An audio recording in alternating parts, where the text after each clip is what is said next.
ఎడారిలో సెలయేళ్ళు. జనవరి 25వ తేదీ కొరకు వ్రాయబడిన ఈ భాగాన్ని మీకు చదివి వినిపిస్తున్నది సహోదరుడు పాల్ సుందరం. నీ దుడ్డు కర్రయు నీ దండమును నన్ను ఆదరించును. 23వ కీర్తన 4వ చరణం. మా నాన్నగారిది ఓ పల్లెటూరు. ఆ ఊళ్ళో మా ఇంట్లో ఒక చిన్న అల్మెరా ఉంది. దానిలో తరతరాలుగా మా పూర్వీకులు వాడిన చేతి కర్రలు భద్రంగా ఉన్నాయి.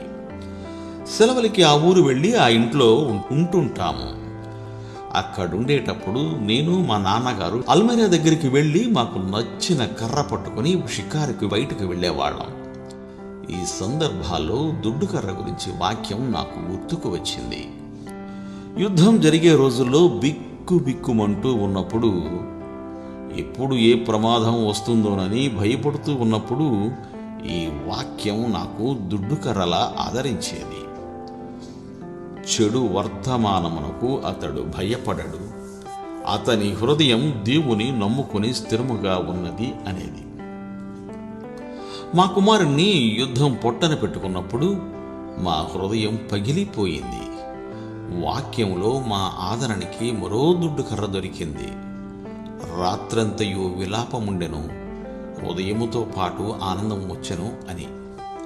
నా ఆరోగ్యం దెబ్బతిన్నప్పుడు సంవత్సరం పాటు ఇంటికి దూరంగా ఉండవలసి వచ్చింది.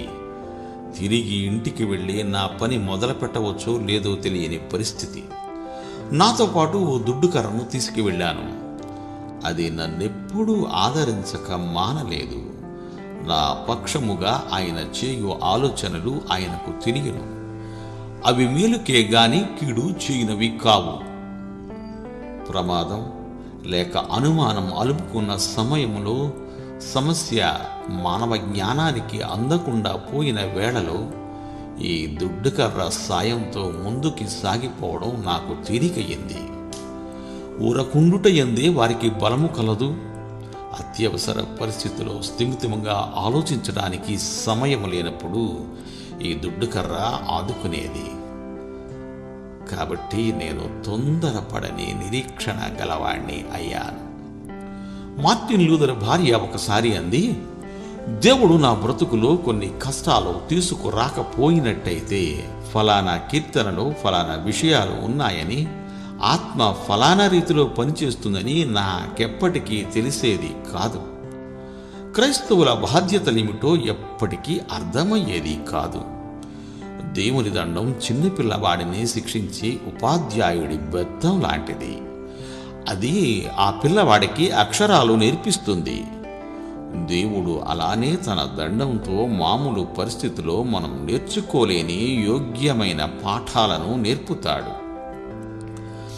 దేవుడిప్పుడు తన దండంతో పాటు దుడ్డుకర్ర కూడా పంపుతాడు.